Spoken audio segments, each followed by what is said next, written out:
Humingi siya ng kapatawaran dahil tinulungan niya sa pangangampanya. Tandaan po natin, ang taong bayan ang naghalal kay Pangulong Marcos Jr. Kung ano man po ang natulong niya, pareho naman po sila nagtulungan dahil ito ay unity team.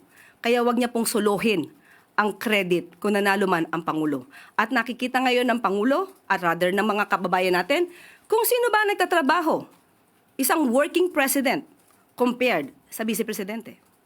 Pinag-uusapan po ba ang korupsyon, ang katiwalian? Siguro po dapat mauna muna na ihingi niya ng tawad kung ano man ang mga issue ng korupsyon at katiwalian at di umanong paglulustay ng confidential funds ng kanyang dalawang opisina at the time, OVP at ng DepEd. Kung meron pang napipintong impeachment, ito po ay dahil sa kanyang kagagawan mismo. Kung wala naman siyang ginawa na mga maanumalya at labag sa konstitusyon, hindi naman po siguro siya masasampahan ng mga impeachment complaints. Balikan po natin, dahil sasabi niya para ma-shield siya sa mga impeachment complaints. Hindi po basta-basta ito dapat mahadlangan ng anumang pagreklamo laban sa kanya. Sinabi niya kanina na hiningi niya ng tawad dahil nalulunod tayo sa baha. Pero tandaan po natin, ilan po bang flood control projects merong itinatag? Di umano ang kanyang ama. 13,917 na flood control projects na mukhang hindi naramdaman. Dahil kung meron 13,917 flood control projects, dapat naramdaman natin at medyo humupa ang pagbaha sa Pilipinas. Huwag niya rin pong kalimutan. Ito, aking pong kinuha ng mga report. 2016, meron pong local lane na bagyo na Nina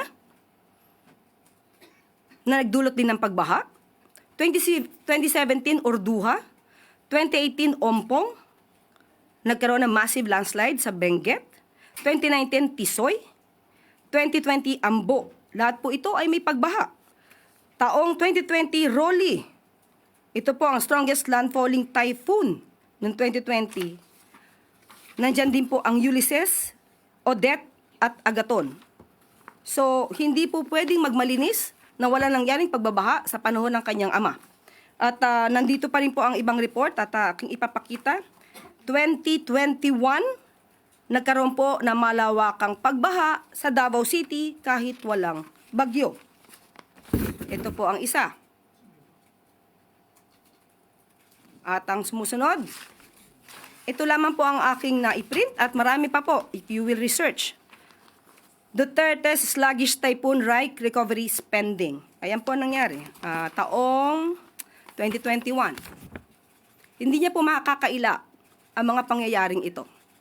Kaya huwag niyang ipahid lamang sa Pangulo ang sinasabing pagbabaha. Dahil kung meron pong naganap na mga build, at kung talagang walang ghost projects ang dating nakaraang administrasyon, hindi natin mararanasan ang ganitong klaseng pagbabaha. 2018, faced with disaster, Duterte falls from view.